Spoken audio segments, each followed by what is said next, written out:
I'll edit up, edit them I in. see. So you ask me a question, I'll look at the camera and answer you. You have how many of these to answer about? Right. Just however long or whatever you want to say. How many have you got here for me to? 5. All right. Quick.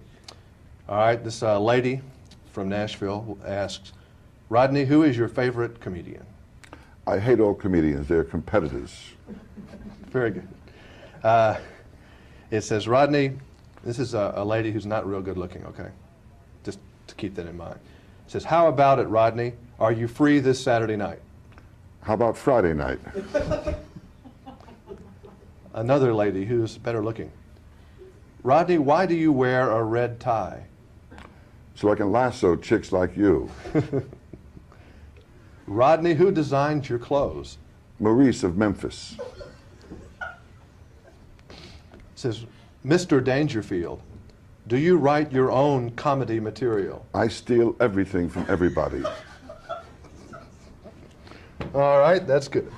Moving right along, thank you. I like this movie very much. I thought you were a good actor. I've always thought you were a good comedian, but I thought your serious scenes were very effective.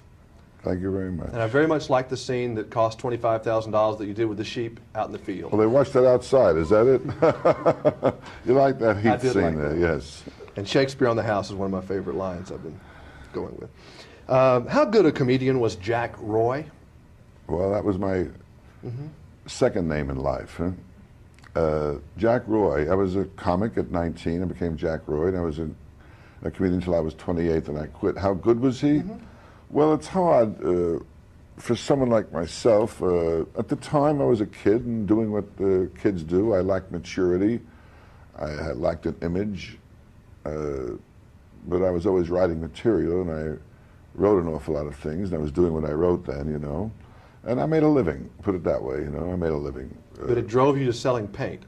Well, I got married, and I was looking for a normal life, So my wife is a singer, so we both quit show business and got married and decided to lead a normal life. That's what happened there.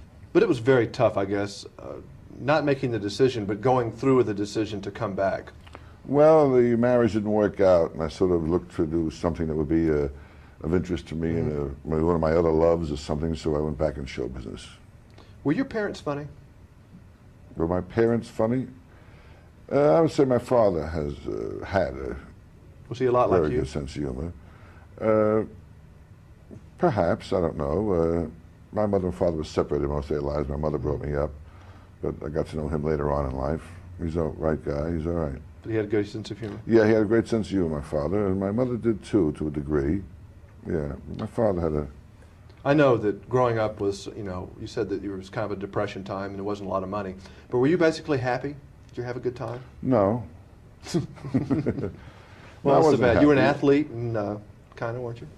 No, I was a good You weren't a swimmer. jock? I could swim good. I could swim good. And I played ball, whatever other kids do, but it wasn't generally great. Were you a class clown? No. No, I was very inhibited and more or less... Shy? Yeah.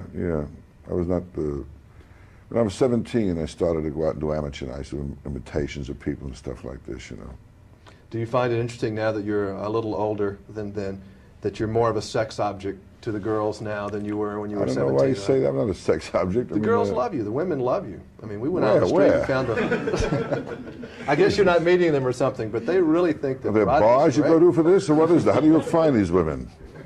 They're I in mean, women Nashville. come in and say, Rodney Dangerfield, my husband loves you. That's what I find. How important was Ed Sullivan to your career? Oh, that was the first break I got on television, Ed Sullivan Show. And you went up there and First tried, time. what did he do while you were doing your shtick? Did he just I look think at he you? went to the men's room, I think. What did he do when I was doing Does my he look at you like audition? they say he was a stone face? He stands on the side and just looks at you, yeah. That's, How do you know if you were good with Ed? by the audience reaction. If you're getting laughs, you're doing all right. But Ed wasn't much of a laugher, huh? Well, he was strictly, if the audience liked you, he liked you, that's all. Is it different now going to some place? Do you ever play the Comedy Store? I know that you went there last night. Oh, yeah, but do you ever sure. get up there and do a couple things? Sometimes, yeah. Is it different now doing for an audience of a more contemporary crowd than a group that's sitting there in the Ed Sullivan audience that's very proper? Is it Easier to make them laugh? easier to make them laugh now than then? Well, they know me, so it's much easier. That makes a difference?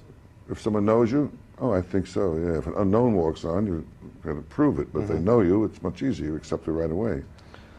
Some of your favorite comedians I've heard you speak of before, but some thoughts about them real quick. Laurel and Hardy, what was so good about them? They're talking the greats, you know, they're the greats. W.C. Fields. Great. Groucho. What was the secret about Groucho? Just that he was witty? Well, it's the whole concept shtick, of the whole thing. It's like and Jack weird, Benny? it's wild. Yeah, Benny, great. Now, today's comedians, very different than these people, really, I think, in a way. Somebody like a Bill Murray. Great comedy actor, great. Chevy Chase. Very good. Eddie Murphy. Very talented. Jay Leno is very good. Is going about it a different way. He's just trying to be himself. No, he's very good. Leno he's very good. You like David Letterman? Very much. Carson? Well, he's. Would you really say he was a comic great? Carson, a comic great. He's a great wit. I mean, he's as far as being a comic great, I don't think he's a classic like the other people you How about mentioned. in timing? Yeah, he's a wit. He's a tremendous wit, Carson. He's very adaptable for it. He's the best at what he does. So after Back to School's a big hit, you think they'll sign the contract on doing Caddyshack 2? I don't know. You want to? It's all according to... If the money's there and... well, no, if it's a good movie. If the script it's a is good there. movie. Well, this is a very good movie, and the people are going to like it. All the folks are going to like it. That's good to hear. Okay, well, thank you. Thanks so much.